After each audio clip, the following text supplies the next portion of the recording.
বেআইনিভাবে এক তরুণীকে আটকে রাখা, শারীরিক নির্যাতন এবং শ্লীলতাহানির অভিযোগ উঠেছে কলকাতার পরিচিত সোশ্যাল মিডিয়া ইনফ্লুয়েন্সার শমিক অধিকারীর নামে। এই ঘটনার পরেই গ্রেপ্তার করা হয় শমিককে। এবার শমিক অধিকারীকে 14 দিনের জেল হেফাজতে রাখার সিদ্ধান্ত নিল আলিপুর কোর্ট।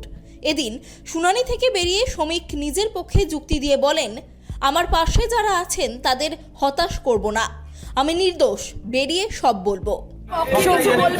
পাশে থাকবেন সবাই। আমার সত্যিটা জানার পর আমি বেরোলে আমার পাশে যারা আছে তাদেরকে আমি হতাশ করব। এই যে জেল কাস্টাডি হলো, এটা তো খুব কি বলবে আমি হতাশ হতে দেবো না। আমার পাশে যারা আছে, যারা বলেছিল থাকবে আমার পাশে, তারা যেন থাকে।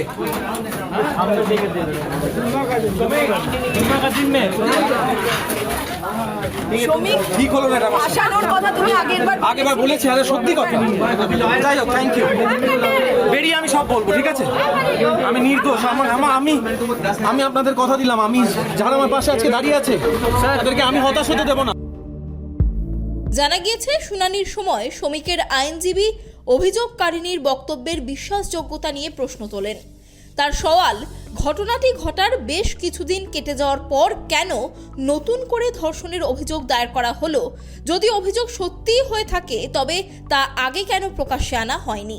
সরকারি তরফে পিসি চাওয়া হয়েছিল, ফার্দার পিসি হয়েছিল, কিছু ওদের রিকভারি ব্যাপার ছিল, আর কিছু ফরেন্সিকে পাঠানোর ব্যাপার ছিল, তাই জন্য ওরা পিসি গিয়েছিল কোর্ট। কিন্তু আমরা কোর্টকে বলেছিলাম যে প্রথম থেকে আমরা যা বলেছিলাম যে ছেলেটা মেয়েটা বন্ধুত্ব রিলেশন ছিল।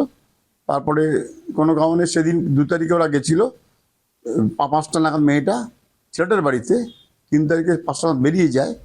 তারপরে কোনো কমপ্লেন করেনি, কোথাও যায়নি, থানায় যায়নি। ঠিক তার 24 ঘন্টা পরে একটা কমপ্লেন এলো, তাতে কোনো ধর্ষণের অ্যালিগেশন ছিল না। তারপরে হঠাৎ সাবসিকুয়েন্টলি অ্যাড হলো 64 বিএনএস, যেটা আমাদের এখন 376 আগে ছিল। তারপরে আমরা দেখলাম যে তার একটা শারীরিক পরীক্ষা হয়েছে এবং পুলিশ ফার্দার পিসি দিয়েছিল। কোর্ট কিন্তু সেগুলো দেখেছে না, ওকে জেল কাস্টাডি করেছে টিল 2 মার্চ। না, আমি এটা পলিটিক্যাল দেখছি না। একটা ছেলে মেয়ের সম্পর্ক থাকতে পারে, তাদের মধ্যে রিলেশন আবার কাট আপ হতে পারে। সে যেমন স্বামী স্ত্রীতে যেমন বিয়ের পর ডিভোর্স হয়, তেমনি রিলেশনও থাকতে পারে, রিলেশন কেটেও যেতে পারে। সেক্ষেত্রে আমি এর মধ্যে কোনো পলিটিক্স খুঁজে পাচ্ছি না। দেখুন, এখন খুব আর্লি স্টেজ অফ ইনভেস্টিগেশন, এক্ষুনি কিছু বলা যাবে না কি বৃত্তান্ত। তবে আমরা প্রাইমারি যা দেখেছি, মেয়েটা ছেলেটার বিরুদ্ধে সব অ্যালিগেশন প্রথম এফআইআর করেনি, কিছু প্রথম রিটিং কমপ্লেন কোনো অ্যালিগেশন সেরকম নেই। সেই অনুযায়ী আমরা বেল পিটিশন করেছিলাম আজকে। যদি আমরা মেয়েটার তথ্যকে প্রথম কমপ্লেনকে যদি সত্যি বলে ধরে নিই, তাহলে ছোটখাটো একটা মারামারি ঘটনা হতে পারে আর আটকে রাখা ঘটনা হতে পারে, এর বেশি আর কিছু নেই কমপ্লেনে। এখনো ইনভেস্টিগেশন সঠিক পথে এগোচ্ছে বলা যাবে না, খুব আর্লি স্টেজ অফ ইনভেস্টিগেশন।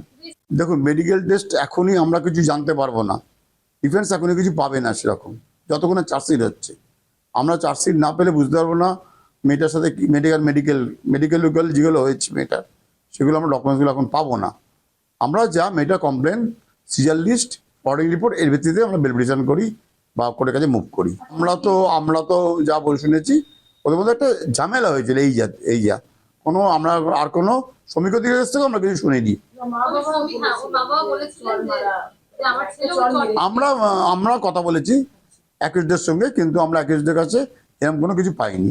একটা ঝড়ঝাটি হয়েছিল বলেছে, কিন্তু এই মারামারি ঘটনা আমরা কিছু পাইনি। আমরা মেডিকেলও কিছু পাইনি আমরা রেকর্ডে। ও তো বলছে আমি পুরোপুরি ইনোসেন্ট, আমাদের মধ্যে একটা রিলেশন ছিল, তারপর একটা যে কোনো কারণে রিলেশনটা নষ্ট হয়ে যায়, নষ্ট দিকে গেছিল আর কি। মাত্র কয়েকদিন আগেই বাটন নামে একটি ভিডিও বানিয়ে সোশ্যাল মিডিয়ায় প্রশংসা কুড়িয়েছিলেন শমিক। তার সাহসিকতায় মুগ্ধ হয়েছিলেন অনুরাগীরা। তারপরেই এই ঘটনার ফলে অনেক রাজনৈতিক যোগসূত্র খোঁজার চেষ্টা করেছিলেন। তবে আদালত সূত্রে জানা গিয়েছে এই ঘটনা একান্তই ব্যক্তিগত, এর পিছনে কোনো রাজনৈতিক যোগসূত্র নেই। ফলে তদন্তের পরবর্তী পর্যায়ে বিষয়টি কোন দিকে মোড় নেয় সেদিকেই নজর রয়েছে। অনুষ্কা জোয়ারদারের রিপোর্ট, কেটিভি বাংলা।